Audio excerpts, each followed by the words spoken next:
मुझे ये भी खुशी है कि इस समय परम पूज्य महाराज श्री ब्रह्म स्वरूप जी ब्रह्मचारी जी के कुशल निर्देशन एवं नेतृत्व में यह संस्थान निरंतर ये प्रगति के मार्ग पर अग्रसर है।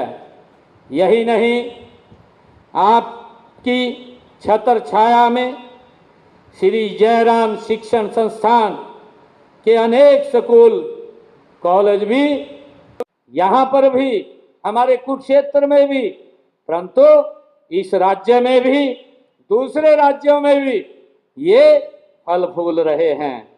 यहाँ की छात्राओं ने न केवल शिक्षा के क्षेत्र में बल्कि खेल, सांस्कृतिक गतिविधियों और सामाजिक उत्तरदायित्व को और शोध के क्षेत्र में भी उल्लेखनीय उपलब्धियां हमारी बेटियों ने इस शिक्षण संस्थान में की है। मैं उनको बहुत बहुत साधुवाद देता हूं। यहाँ से पढ़ी लिखी बेटियां आज राष्ट्रीय, अंतर्राष्ट्रीय स्तर पर ख्याति प्राप्त कर चुकी हैं। मुझे इस बात का बड़ा गर्व है। मैं उन सब के नाम लेना तो मेरे लिए संभव है, परंतु संस्थान के पास उनके नामों की एक बहुत बड़ी लिस्ट उनके पास है और वो सभी जो हमारी बेटियां इस शिक्षण संस्थान से जो देश और विदेशों में भी, हरियाणा में भी, अलग अलग क्षेत्रों में जहां सेवाएं दे रही हैं, वो हमारे लिए बहुत ही गर्व की बात है। मुझे ये बताते हुए कि सेठ नवरंग राय लोहिया और जयराम गर्ल कॉलेज जैसी संस्थाएं हमारे हरियाणा प्रदेश के लिए ये धरोहर के रूप में ये काम कर रही हैं, मेरे लिए बहुत गर्व की बात है। आज हम जो विकसित हरियाणा का ये देख रहे हैं, उसके निर्माण में इन संस्थाओं का महान योगदान वो रहा है, हमारे लिए गर्व की बात है। ऐसे संस्थानों को बनाने वाले समाज सेवकों के विजन के अनुसार हम हरियाणा में बेटियों में शिक्षा, सुरक्षा, सशक्तिकरण और स्वावलंबन के लिए निरंतर हमारी सरकार काम कर रही है। बेटियों की शिक्षा के मार्ग में सबसे बड़ी बाधा शिक्षण संस्थानों का घर से दूर दूर होना ये होता था।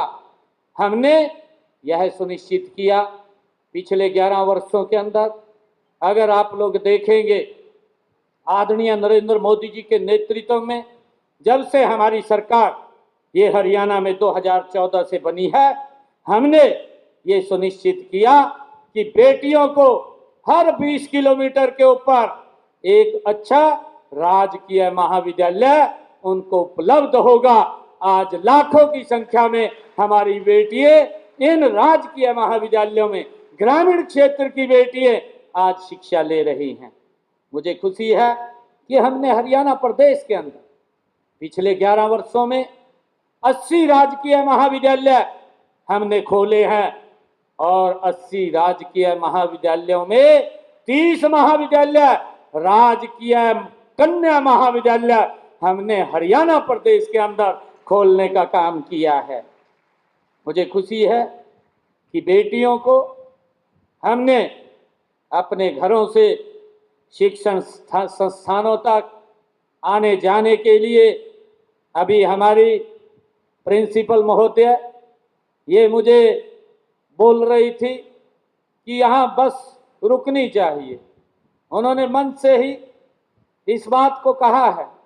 हमारे उपायुक्त बैठे हैं, बस रुकनी तो प्रारंभ हो जाएगी, परंतु मैं आप लोगों को बताना चाहता हूं कि हमने हरियाणा प्रदेश के अंदर बेटियों की सुरक्षा के लिए घर से लेकर के कॉलेज और कॉलेज से लेकर के घर तक हमने 150 किलोमीटर तक उनका रोडवेज की बस का पास बनाने की सुविधा तो प्रदान की है और हमने उनको बेटियों को बस भी अलग से उसकी व्यवस्था हरियाणा सरकार ने कर रखी है।